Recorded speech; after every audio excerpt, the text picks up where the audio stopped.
It is Monday, November 7th, and the shock just the shock, surprise of the arrest, double murder charges for Richard Allen seems to have subsided, and now people are asking the questions. Besides, did his wife know and things like that, they're saying, now hang on.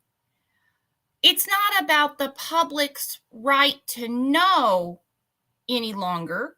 It's not about our curiosity, or as the one judge called it, bloodthirst. It's not about our curiosity.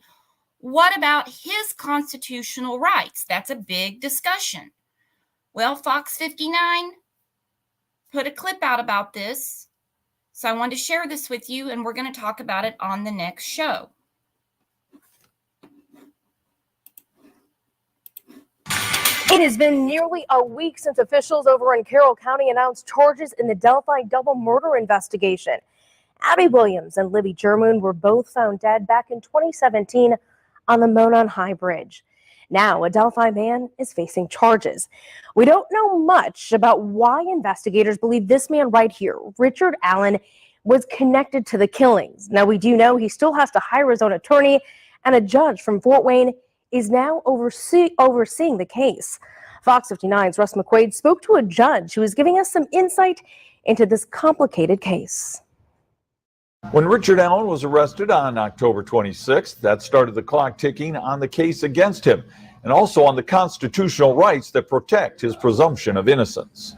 Last Monday's briefing by authorities was light on details, including the evidence and the state's case against Richard Allen. I first thought, well, who's going to represent him? Who's his attorneys? Allen's My Case file does not list a defense attorney, though in a judge's order last week to move Allen to state custody for his own safety, the court said Allen announced at his secret initial hearing October 28th that he would hire his own attorney. But given the fact that he's been moved out of the county jail to a couple of different locations indicates he may not have access to counsel in order to go retain one. Allen has the right to know the details of the case against him, but because the file is sealed, we don't know if he knows what he's up against. The issue, though, constitutionally for Mr. Allen, though, is paramount.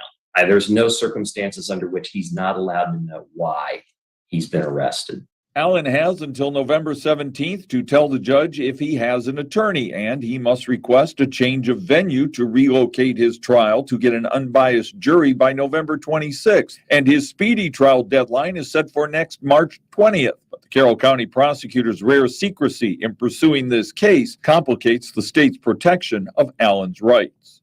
All of that in conjunction or in combination is extremely rare. Bits and pieces of it may not be. Carroll Circuit Court Judge Benjamin Diener said he was overwhelmed and bailed out of the case, and Allen County Superior Judge Fran Gull was assigned by the state Supreme Court to take over.